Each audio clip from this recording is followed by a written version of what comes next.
Hello my dear students, welcome back to one more class. आज की इस class में हम बहुत ही जरूरी टॉपिक पढ़ने वाले हैं और स्टूडेंट्स ये जो है ये वीडियो को आप लास्ट तक के देखिए, आपको काफी सारी चीजें क्लियर हो जाएगी।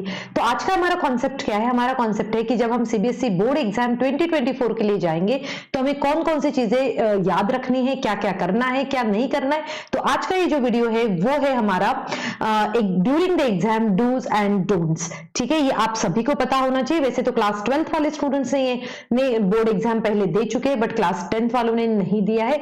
तो एक बार आप जल्दी से इस वीडियो को, चाहे तो आप 2x की स्पीड में देखिए, बट एक बार जरूर देखना है क्योंकि आपके लिए काफी यूजफुल रहेगा।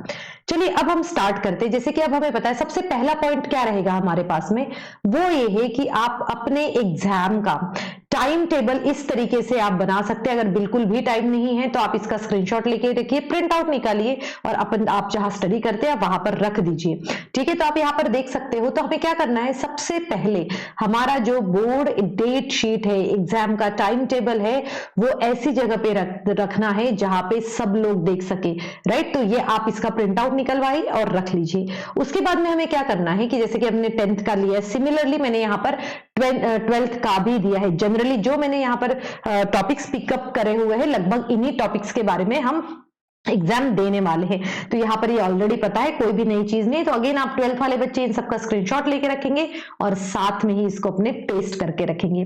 अब देखते हैं हम, सबसे पहले जब भी आप एग्जाम के लिए जाए तो आप अपने रेगुलर स्कूल यूनिफॉर्म में जाना है आपको। ठीक है, ये याद रखना है, रेगुलर स्कूल यूनिफॉर्म होना बहुत ज्यादा जरूरी है। आप बिल्कुल भी इसमें ऐसा नहीं करना, क्योंकि जिस सेंटर पे आप जाते हैं वो आपके यूनिफॉर्म और आईडी कार्ड आपके जरूर चेक करेंगे। ठीक है, उसके बाद में जैसे कि हमें पता है कि हमारा जो एग्जाम जो है ना, एग्जाम जो है यहाँ पे हमने जरूर लिखा है कि 9:45 पे, बट मैं कहूंगी कि आप एग्जाम के लिए 9:30 पे ही पहुंच जाइए बेटा, है ना। आप टारगेट रखिए 9:30 का, और 9:30 पे जब हम जाएंगे तब हम टाइम से वहां पर पहुंच सकते हैं। ठीक है, तो हम 9:30 ही मान के चलेंगे, 9:45 पे तक के आप मतलब बहुत ही मुश्किल, हम कहेंगे कि इन केस अगर कुछ इमरजेंसी हुई तो ही 9:45, अदरवाइज 9:30 पे लगभग सभी को वहां पर पहुंच जाना है। 10 बजे के बाद में वहां पर एंट्री नहीं मिलेगी। और ये एडवाइजरी सीबीएसई ने अभी फिर से एक बार भेजा है कि आपका ट्रैफिक है, आप जिस भी एरिया में रहते हैं, आप घर से थोड़ा सा जल्दी निकलेंगे ताकि आप इन सभी चीजों में ना फंस सके, क्योंकि 10 बजे के बाद में वहां पर एंट्री नहीं देंगे आपको। उसके बाद में हम देखते हैं जो हमारा नेक्स्ट जो रहेगा, वो ये नेक्स्ट स्लाइड जो है हमारी वो ये कहेगी, यहां पर देखो कि अब देखो आपका जो है एग्जाम एडमिट कार्ड ले जाना मैंडेटरी है। राइट, एक बिना एग्जाम एडमिट कार्ड के नहीं लेकर जाएंगे। आप रात को ही बैग पैक करके रखिए, अपना एडमिट कार्ड साथ में रखिए। और देखिए जैसे हमें पता है ब्लू जो पेन होता है, राइट, हम कहेंगे कि ये जो हमारा ब्लू इंक या फिर जेल पेन हम यूज करेंगे। ठीक है, ब्लू इंक जेल या फिर बॉल पेन भी आप यूज कर सकते हैं, बट सिर्फ और सिर्फ हम ब्लू पेन ही यूज करेंगे। और ये आप सबको पता है, वैसे आपके एडमिट कार्ड में भी ये लिखा हुआ है। तो हम ब्लू पेन का ही यूज करेंगे आंसर्स लिखते समय।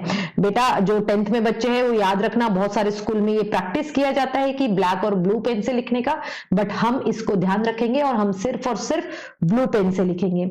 उसके बाद में जहां पर हमें पता है कि हम अपनी स्टेशनरी खुद लेकर जाएंगे, है ना। एग्जाम में आप मत वो करिए कि हमने इससे मांग लिया उससे मांग लिया। पहले से एक छोटा सा ट्रांसपेरेंट पाउच ले लीजिए और उसमें आपको जो भी चीजें जरूरत की है वो आप लिख सकते हैं। जैसे कि आपका बॉल पेन आप यूज करते हैं, पेंसिल, इरेजर, शार्पनर, स्केल और सब ज्योमेट्री के इंस्ट्रूमेंट्स भी आप उसमें यूज कर सकते हैं।